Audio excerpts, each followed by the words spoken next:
back to my channel. Today's video is just going to be really chill. I'm just going to get ready. I have a lunch date in an hour, so this is probably going to be a really quick one, but I'm just going to go ahead and get ready, and yeah, we'll figure out what look comes out of today. So if you'd like to see the look, then keep on watching.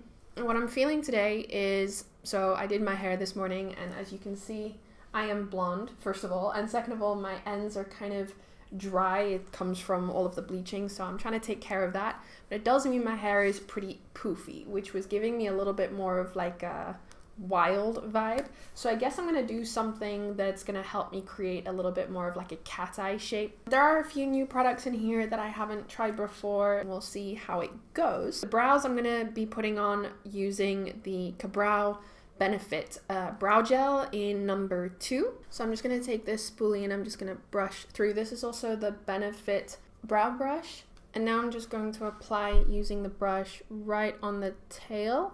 I don't want anything, well, I should probably do something a little bit more strong for a brow today with the kind of cat eye look I'm going for, but I've been really into more natural brows recently. Now I'm going to apply a base to my lids, and I'm just going to use the MAC paint pot in Painterly. I used to use soft ochre, but it was way too yellow based for me, and I really need something a little bit more pinky. And for the eyeshadow, I didn't want to do anything too special, so I'm just going to use my Morphe 35O palette, and I think I'm going to stick to more cool tone shades today, but first I'm going to set the lid using the lightest shade in the palette.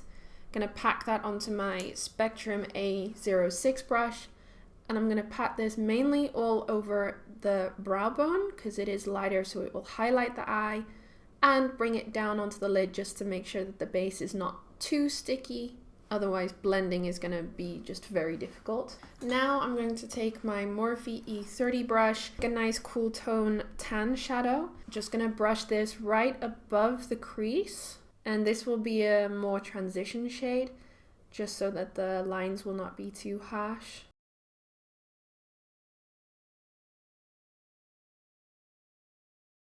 And now I'm going to take a little bit more of a precise brush, the MAC 217. I'm going to dip into a darker cool tone brown shade, just right onto the tip of the bristles. And I'm going to blend this all the way into the crease. And I'm going to stop here on the outer corner, and I'm not going to take it all the way in. It's just going to create a little bit more of a defined outer edge crease. So place it right here and blend whatever is left on the brush inwards.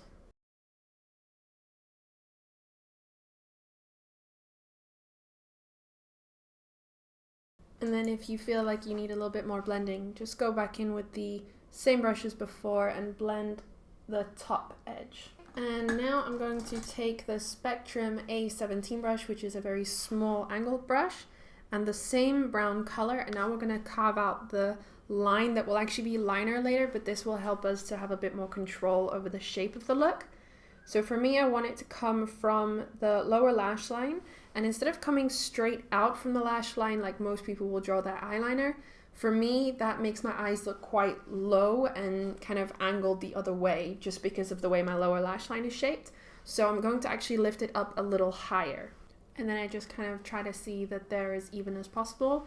This eyelid actually dips much later than this one, so my shape of my eye is actually very different on this eye. So I do actually need to bring the liner a little lower.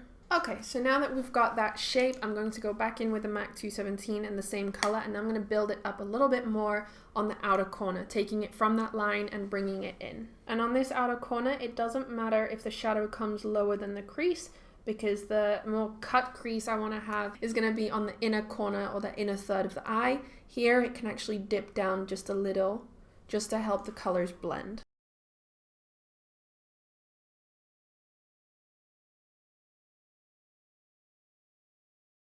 Okay, so now I'm going to take a very small pencil brush. This is the Morphe M149, and I'm going to take a even darker cool tone brown, and I'm going to really focus this on the outer edge of the eye. And you can kind of create a little bit of a C shape, so you take it along the edge of that line, blending it in and into the crease, blending it in that way.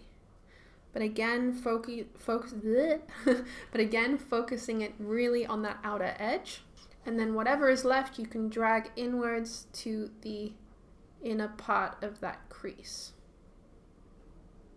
And now taking a clean, fluffy brush, and I'm just going to buff the edges here and in the crease, just really to soften all of it. Okay, so now I want to make a really matte eyelid, so I'm going to go back in with my paint pot, and I'm going to use the Morphe E40 brush, which is like a flat concealer brush, and I'm going to apply this back on the lid, and this time it will create a really nice sticky base, and I'm not going to set it because the white eyeshadow I'm going to apply on top of the creamy white is going to really stick to that.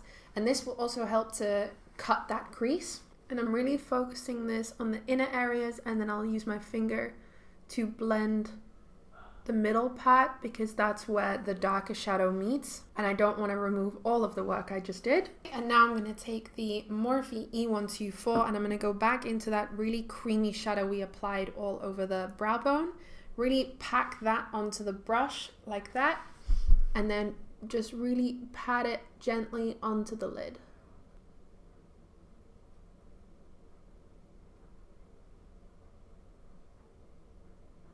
And I'm gonna go back into one of those darker shades, and I'm just gonna use it to blend into that white shade we just applied. And now you have a really nice seamless blend from dark to light. I'm going to take actually the same brush, wipe it off, and go in with that medium or that transition shade again, and I'm just going to apply this above the crease and really just work that in from inner to outer edge. Blending is really just a back and forth process until you feel happy. Now I'm just going to dip into my black track eyeliner from MAC and my Inglot 32T brush, and I'm going to line my eyes, and I'm going to create a nice big wing. Okay, I think that's as good as it's gonna get. I really would love to sit here and work on it for the next hour, but I don't have that kind of time, so I'm just gonna make it work using some lashes. Before applying some falsies, I'm just going to curl my lashes and apply some mascara. And the mascara I'm going to use is the Catrice Cosmetics Glam & Doll Curl and Volume Mascara in Ultra Black. This one has quickly become one of my favorite mascaras ever. It's super affordable. I think the brand is cruelty free, but that's something I would need to check. Brush is really small, so I can really get right up to my lashes, and the formula is just really, really good. The lashes I'm going to use are the Red Cherry lashes in Sage, and these are quite thick at the base and then much more flirty and flary on the ends. They're pretty long, but I kind of want that effect with really thick liner that I'm wearing right now. Now that the eyes are done, I'm going to do the bottom lash line afterwards, just because I don't want to cover that up with a concealer I'm going to apply under my eyes anyway. So I'm going to go ahead and do my face. The first primer I'm going to use is the Nivea Men's Sensitive Aftershave Balm. This is technically not a primer, but obviously you've probably seen it all over the internet. This product has a lot of glycerin in it, and glycerin becomes quite tacky. And when you have a tacky base, your foundation will just stick on so much better. It's also designed for men to use after they have shaved their face, so it's very good for very red, irritated skin. And then I'm going to use the NYX Pore Filler Primer, and this one is not my favorite, I have to be honest, but it does the trick for my rather large pores here on this part of my face. I just apply a little bit on my nose and on my cheeks, and I just press it in. The problem with using this specific primer is that it actually removes the tackiness of that area of the face. And on top of that, that is my most problematic area because of the fact I have quite oily skin. So what I need to do is actually apply a concealer over that area first before my foundation. And the concealer I'm going to use is the MAC Pro Longwear Concealer, and this is in the color NW20. I don't use a lot, but I just use my finger to really warm up the product, and I just apply a base of this. It doesn't need to be pretty, it doesn't need to be super blended in. It's just to cover the area of the face where my foundation is most likely going to, well, is most likely going to budge first. So the foundation I'm going to use for today is actually going to mix. My face is really oily and very dry today. I've got a really heavy combination skin going on. So I'm actually going to mix my foundations to kind of even it out. I'm going to use the Maybelline Fit Me in both the matte and poreless in 105 and the Maybelline Fit Me in luminous and smooth in 115. That will help me create the type of finish I want and also the color, because neither of these foundations are truly my shade on their own. And now I'm just going to dot this all over the face. And for my sponge today, I'm going to use the Real Techniques Bold Metals Collection Miracle Diamond Sponge. I've been so afraid to use it because it's so pretty and white and I'm already getting foundation all over it. But hey, that's what it's for.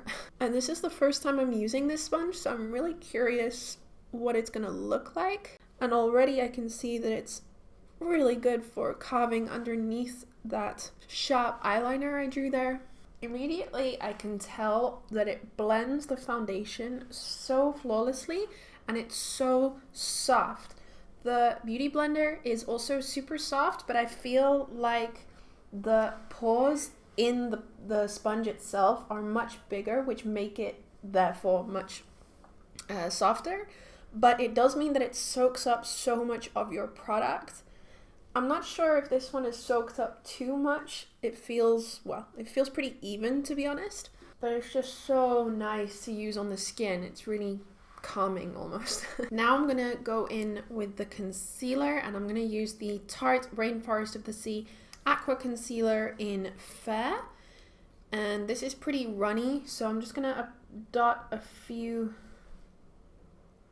spots underneath the eye. This foundation is really light and very brightening, so I just apply it on the high planes. And then I guess I'm just going to flip the sponge over and use the pointy side. The pointiness of the sponge is really great to get in next to the under eye, but it's way too long. So I feel like if I hold it like this, then I'm losing control because this is kind of preventing me from really gripping onto the sponge. And if I hold it here where I feel I have the most control, then this is kind of too flimsy. So it doesn't feel like it's really pressing the concealer into my skin.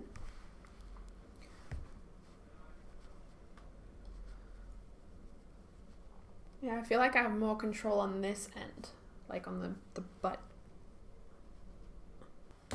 And now, before I make any expressions, I'm going to use the RCMA No Color Translucent Powder. And I'm just going to take the same sponge, and I'm going to use the pointy side for this one, and I'm just going to lay some powder down.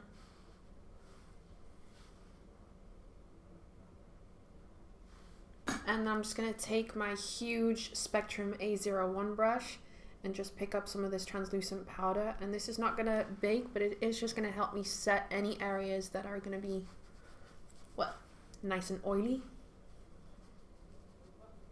And I'm going to use the e.l.f. tapered brush to just gently dust any of this excess powder here on the side of my nose and under my eye away.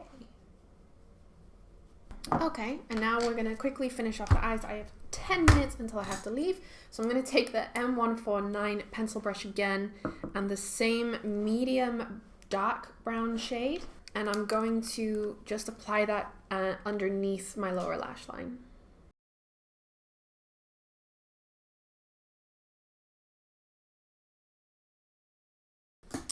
And I'm going to go back into my mascara and I'm going to apply this on my lower lashes. For that inner corner highlight, I'm going to use the very light pink shade that's in the Morphe 350 palette. I'm going to apply this on the inner corner.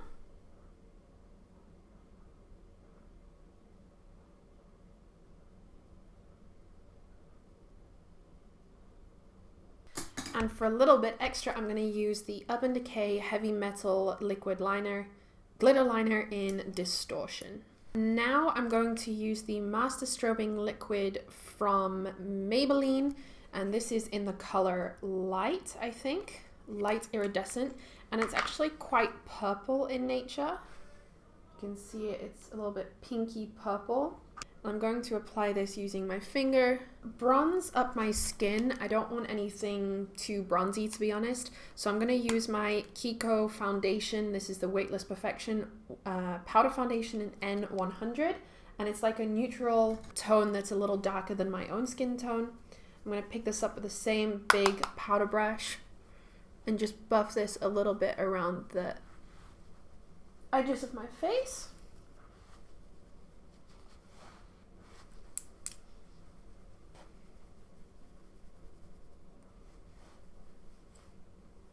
For blush, I'm going to use the Blush Artiste palette from Catrice, and I'm going to use the Spectrum A05 brush. It's like an angled buffing brush, and I'm going to take a mixture of these two shades here, one darker and one kind of middle light color, and I'm just going to buff this onto my cheeks. And now to finish off the highlight, I'm going to take a BH Cosmetics number 7 brush. It's really like this long, fluffy blender brush.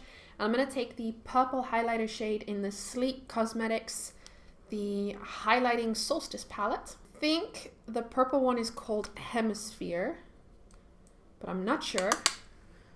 And I'm just going to apply this on top of where we put that liquid or cream highlighter. So the way that I like to apply it is to just put the brush right on the high planes, apply the most of the product there, and then just gently buff out around it so that I don't get a big stripe.